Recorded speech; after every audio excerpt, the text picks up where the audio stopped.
Қайырлы күн баршамызға. Бүгін сіздерге осындай жасалуы жеңіл және де духовканы қажет етпейтін чизкейктің рецептімен бөлісемін. Арнама тіркеліп пікір қалдыруды ұмытпаңыздар, видеомды соңына дейін көріңіздер. Кез келген печенье түрін осылай оқтаудың көмегімен немесе блендермен ұсатып алсаңыздар болады. Оқтаумен жеңіл болғандықтан оқтаумен жақсылап тұрып ұнтақтап ұсатып алдым.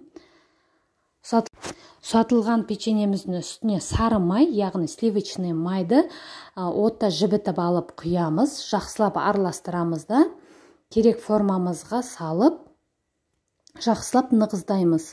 Нығыздау арқылы осы чизкейктің формасын жасаймыз. Қолмен жасаған жеңіл, қолмен жақсылап тұрып нығыздап формасын келтіріп, артынан түзетіп алдым.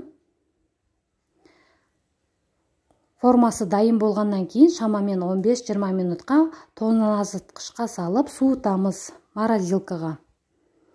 Ендігі ақ шоколадымызды микроволновкада жібітіп аламыз, жақсылап еруі керек.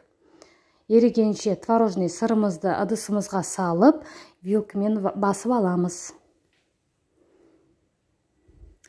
Шоколадымыз еріді, бірақ сәл ыстықтау болғаннан кейін кішкене суытуға қоя тұрайық.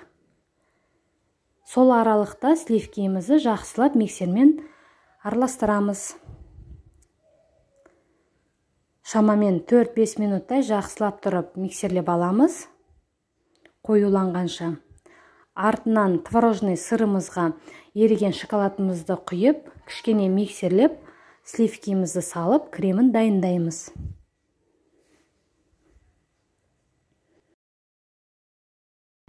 Нежный тәп-тәтті креміміз дайын болды. Дайын болған кремімізді печеньеден жасалған формамызға салып, бетін тегістеп аламыз. Және де кем дегенде 4 сағат холодильникте ұстаймыз. Болып жатса 12 сағаттай ұстаған дұрыс болады. Сонда кремі өте жақсы нығыз болып ұсталынып тұрады, яғни ағып кетпейді. Мінекей чизкейкіміз дайын болды. 4 сағаттай ұстадым. Қалауыңыз бойынша әсемдейсіздер. Кремі бір қалыпты жақсы ұстады. Барлығымызға ас болсын. Сіздермен болған Айман. Рецепт ұнаса, достарыңызбен бөлісуді ұмытпаңыздар.